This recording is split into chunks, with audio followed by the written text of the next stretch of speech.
अस्सलाम वालेकुम यार। आज मैं आपको अनसेट यानी अंडस्टिरान पर कंप्लीट रिव्यू दूंगा। अनसेट इसका जनरल फार्मूला अंडस्टिरान है। अंडस्टिरान मार्केट में डिफरेंट ब्रांड नामों से आती है, मुख्तलिफ नामों से आती है, अनसेट है और बहुत से नाम से है, लेकिन इसका जो जनरल फार्मूला है अंडस्टिरान है। अगर इसकी स्ट्रेंथ को देखा जाए तो ये 4 मिलीग्राम, 8 मिलीग्राम, 16 मिलीग्राम और 24 मिलीग्राम की स्ट्रेंथ में आती है। ये एक एंटी एमोटिक मेडिसिन है जो वॉमिटिंग को कंट्रोल करते हैं। एक इमरजेंसी मेडिसिन है। इमरजेंसी की सूरत जो वॉमिटिंग कंट्रोल करना होगा तो इस मेडिसिन का इस्तेमाल करना होगा।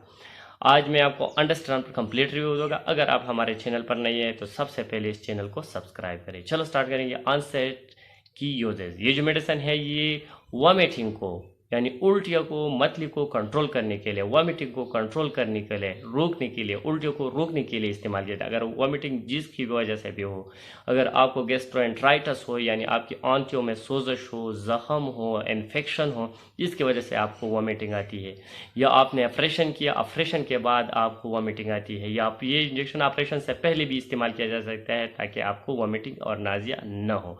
साथ ही ये मेडिसिन केमोथेरेपी के दौरान जो वॉमिटिंग होती है यानी कैंसर की इलाज स्टार्ट है, और इस कैंसर की दवा इलाज की वजह से जो मेडिसिन इस्तेमाल हो रही है कैंसर केमोथेरेपी में, इसकी वजह से जो वॉमिटिंग होती है, इसके ट्रीटमेंट के लिए भी इस मेडिसिन का इस्तेमाल किया जा सकता है। ये मेडिसिन प्रेगनेंसी के दौरान जो वॉमिटिंग होती है, हामिला ख़वातीन जो सुबह के वक्त जो नाजिया होती है, उल्टी आती है, तो इसको हमें मारने सिकनेस यानी मारने सिकनेस में भी दिया जाता है ताकि इसके दौरान जो वॉमिटिंग होती है, नाजिया होती है, वॉमिटिंग होती है, उल्टियाँ होती है, इसकी कंट्रोल करने प्रेगनेंसी के दौरान इसमें भी दिया जा सकता है। ये जो मेडिसिन है ये वॉमिटिंग को पावरफुल मेडिसिन है वॉमिटिंग कंट्रोल करने का। अगर आपको जिस भी वजह से भी वॉमिटिंग हो तो इस मेडिसिन से आपकी वॉमिटिंग कंट्रोल हो जाती है, नाजिया होती है, वॉमिटिंग होती है, उल्टियाँ होती है, वो कंट्रोल हो जाती है। अगर इसकी कॉन्ट्राइंडिकेशन को देखा जाए तो ये मेडिसिन इस बंदे को नहीं देना चाहिए जो हाइपर सेंसिटिविटी हो इस मेडिसिन से।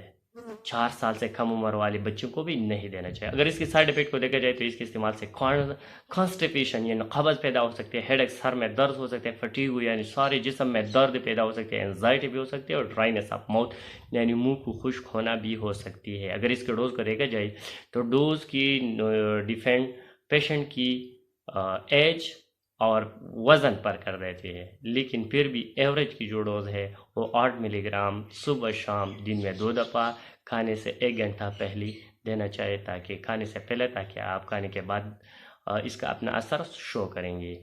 Thank you for watching.